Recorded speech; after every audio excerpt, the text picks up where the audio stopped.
ఓం శ్రీ దుర్గాయే నమః. అత శ్రీ దుర్గా సప్తశతి 7వ అధ్యాయం ఉత్తర చరిత్రము చండముండలవధ ధ్యానం. ఓం ధ్యాయేయం రత్నపీఠే సుఖకలపటితం శృణ్వతీం శ్యామలాంగీం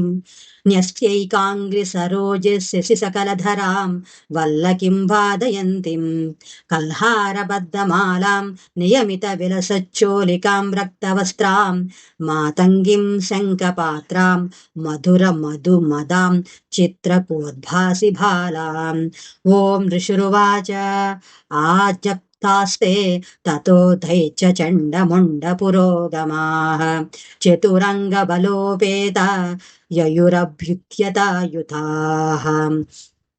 ययुरभ्युद्यतायुधाः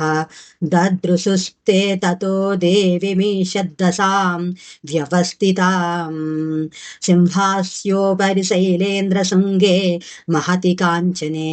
ते दृष्ट्वा तां समादातुमुद्यमं चक्रुरुध्यताः आकृष्टचापासिधरस्तस्तान्ये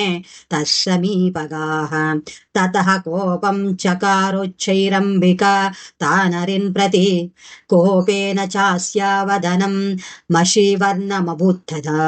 भ्रुकुटीकुटिला तस्या ललाटफलकाधृतं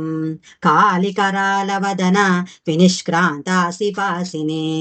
विचित्रकट्वाङ्गधरा नरमाला विभूषणा वेपिचर्मपरिधाना शुष्कमांसाति भैरव अतिविस्तारवदना जुह्वालननभीषणा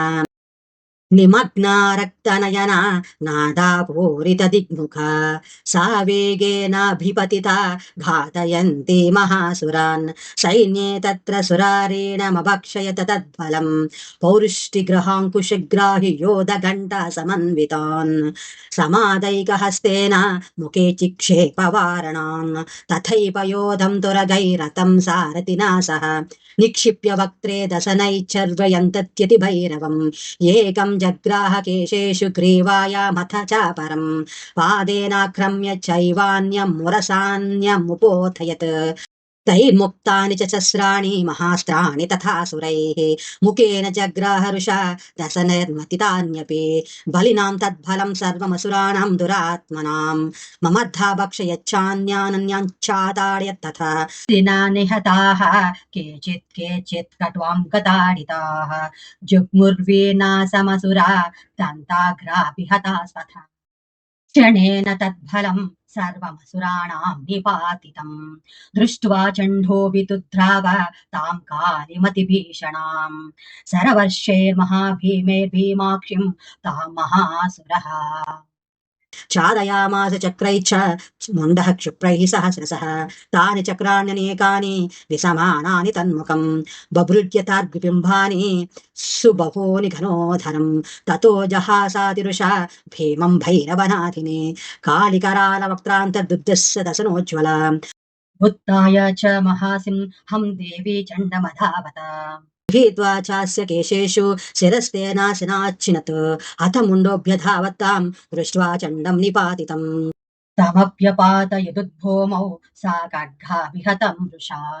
हतशेषं ततः सैन्यं दृष्ट्वा चण्डं निपातितं मुण्डं च सुमहावीर्यं दिशो भेजे भयातुरं शिरचण्डस्य काली च गृहीत्वा मुण्डमेव च प्राह चण्डहट्टहासमिश्रमभ्येत्य चण्डिकां मया तवात्रौ पौहृतौ चण्डमुण्डो महापशु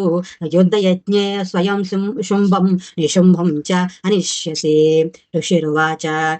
तावानीतो ततो दृष्ट्वा चण्डमुण्डो महासुरौ उवाच कालीं कल्याणी ललितं चण्डिकावचः यस्माच्चण्डं च मुण्डं च गृहीत्वा तमुपागता चामुण्डेति ततो लोके ख्याता देवी भविष्यसि।